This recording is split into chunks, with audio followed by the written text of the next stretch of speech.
Jumping right into this, let's go ahead and take a look at the modes as you get an overall look at the flashlight here, the TC10 V2 by ThruNite.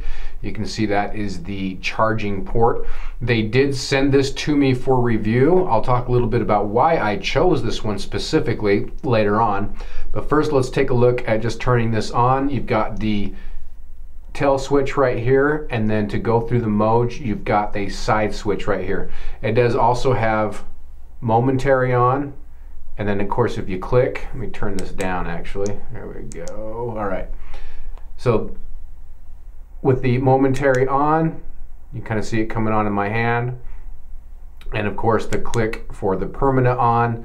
And then to change it, we are currently in Firefly mode at 0.1 lumens, and I'll do some beam shots later and go over that specifically, so I won't go over that in detail right now, but that will change through. And then of course you've got the strobe mode. Now, the things we're looking at on this, kind of the construction, is the bezel is a stainless steel bezel. They are kind of touting this as law enforcement or military use if possible. So it does have that stainless steel bezel on it, but you can see there's not going to be too much damage if that's what you were going to use it for, which I doubt the majority of people reviewing this are going to have to go through that situation. But you know, not really any terribly sharp points here like you see on some others flashlights that are out there. Got the aircraft aluminum grade body, and you can see it's got the knurling on this section right here. I like the knurling, it's kind of a good happy medium. Same thing back on this end. And then you do have this piece right here, that is your anti-roll, right? So it'll keep it from rolling too far. And if you're like, man, you know what, I really don't like that, it does screw off. So you can take off the tail piece right here, and it screws off nicely, by the way, guys. It's got some nice threads on it. This piece will take off as well. And while we're looking at it, it's got the 18650 rechargeable battery. Then also you've got the pocket clip right here, or a belt clip. I honestly, this flashlight's big enough excuse me, where I really don't use that all that much. In fact, I don't think I've used it at all. To put this in pocket is really quite big.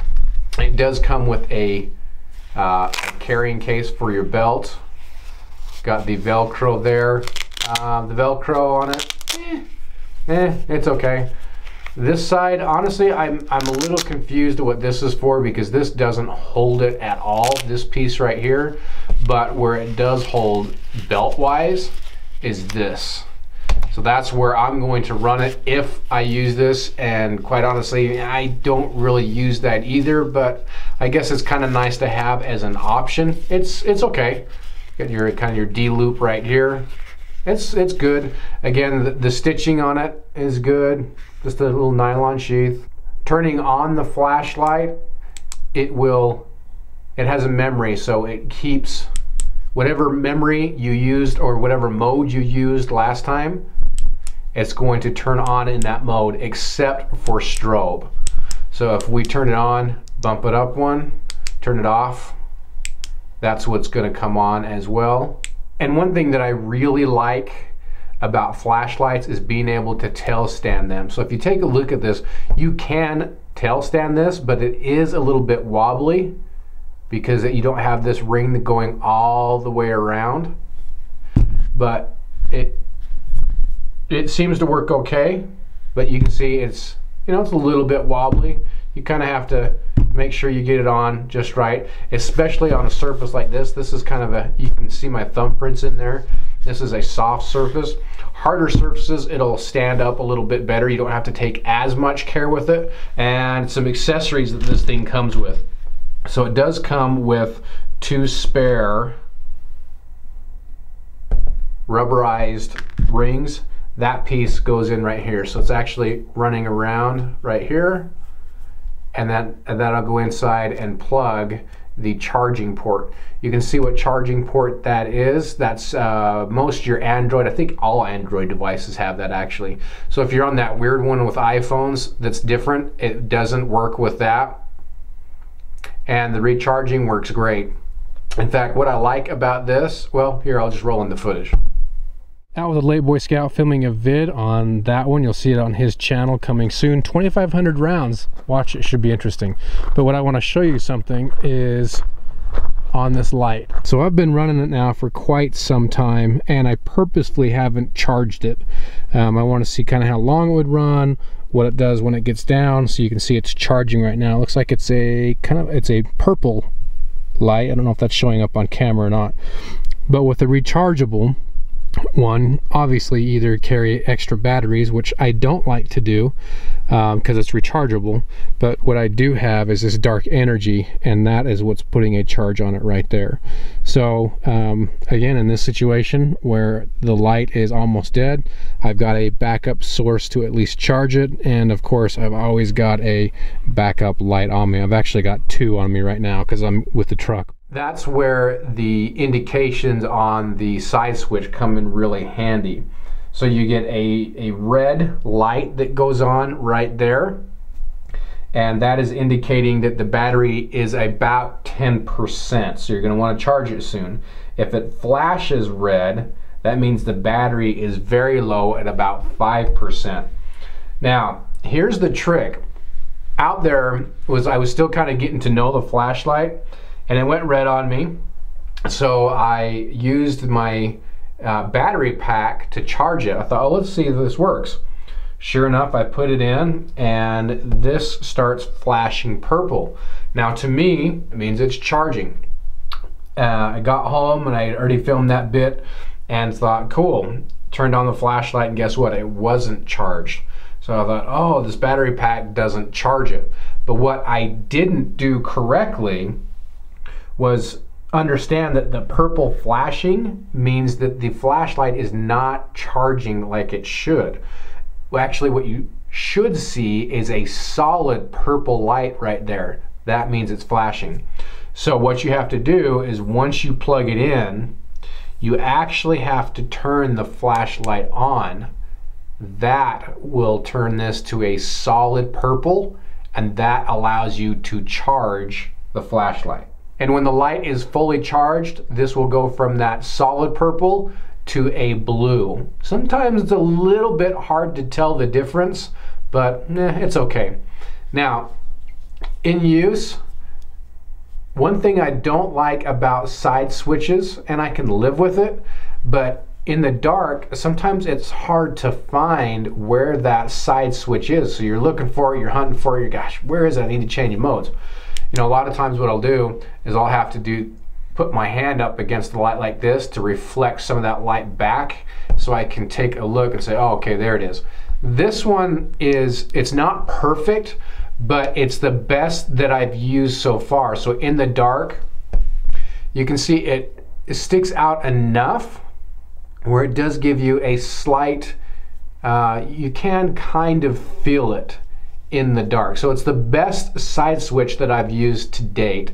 Earlier tonight, I went out and did some beam shots in the snow on April 8th, no less. But let's go take a look at the beam shots. All right, guys, out here doing the beam testing. And what we have here on the first setting is 0.1 lumens. You can kind of see what that's looking like right here. Of course, not go out too far. Next level up, second setting is 12 lumens. Now, there is a little bit more flood than what you're seeing on camera. Sometimes the camera has a hard time picking this up. Next setting is 227 lumens. Now, you guys might be wondering, oh, Crockett must have filmed this video a long time ago. I don't know when I'll post this, but the actual date today, April 8th, is when I'm filming these beam shots. Yep, we get April snowstorms occasionally. Not out of the norm. It'll be gone in a few days, but all right, next one up, 900 lumens. And again, a lot more flood than what you guys can see. You can see a little bit of it down there on the ground. if you follow that circle around, that kind of gives you an idea of the flood. So this tree right here, when I have it shined right here, I can see pretty good, and likewise over in that direction as well. Last mode we have on here is 900 lumens. Of course, the strobe mode, kind of cool with the snow. If memory serves correct, that tree out there is about 35 yards out, 40 yards out, something like that. Gives you an idea. And we can really climb up on some other trees out there. You can see that one right there. I actually have my rangefinder on me. If I hit that tree, I don't know if it'll pick up with all the snow coming down. We can try it. It says it's about 65 yards out. 67 yards out, something like that, that tree right there. So 35, 40, about 65 yards out, you can see there.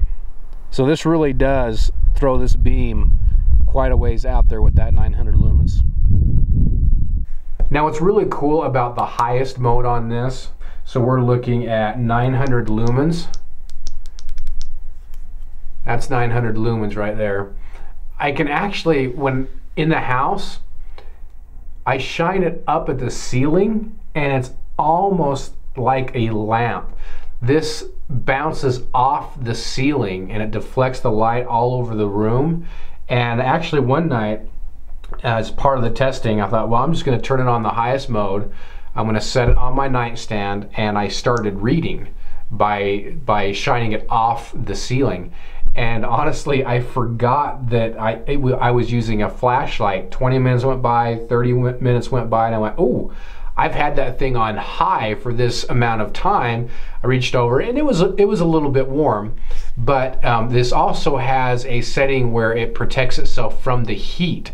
So in this case, if you decide to read a book and leave it on high, it's not going to overheat itself, so it'll self-protect there, which is a nice feature. Price-wise on this, it's coming in, at least at the time of this filming, about $65 around there, depending on where you get it. So it's really not a bad little price for this. I mean, you can see it's a bit, to me, it's not an EDC light. This is too big for an EDC light. The purpose that I was interested in for this light is maybe a truck light, just something I can stick in my truck and always have in there. A bedside light, or really what drove me to get something that was a little bit bigger than my EDC type lights is when we go camping, I can hand this over to my kids, and guess what? They're a lot less likely to lose it because it's so big. So, and I say it's not huge by any means. There's much bigger lights out there, but what I mean is, you know, if I have one of those little small EDC lights, man, my kids will lose those in a heartbeat. This, it's more medium size, so it's going to be tougher to lose. But those are some of the roles that I anticipate putting this light in. But what I really want to get to is some of the waterproof testing on that. And honestly, I'm a little bit concerned about it. With this plug, I think it'll work, but you're going to have to make sure that that's tight. Now again, the testing that I do, I'll submerge this in a bucket of water. We'll leave it in there for a bit, see what it does. But for example, just putting that back, you're gonna have to be careful that that's in there good. All right, there's my dirty bucket of water. We got this on. Let's see what happens.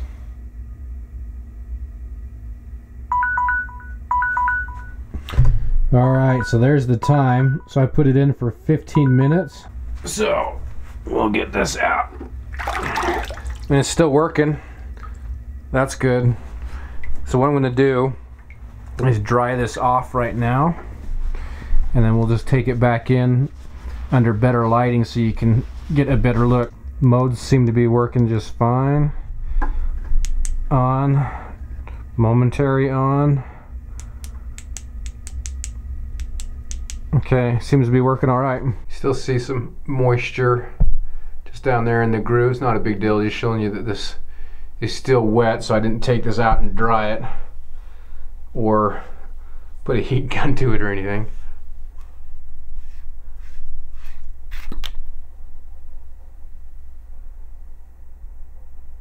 Nothing in there. battery.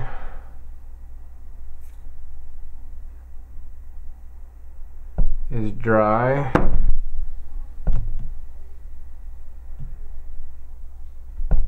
I'm looking through the camera lens. I don't see anything there. Last but not least, this piece right here. I just wanted to pop that open. No, there's a little bit of moisture kind of under, not inside the electronic circuit or the where the recharging USB cable would go. Looks like this did its job. So again, I put it in for 15 minutes, left it on, and it's passed that test. One more test. We got a drop test about waist high. Let's see what it does. It's supposed to be 2 meters impact resistant, and it's just fine.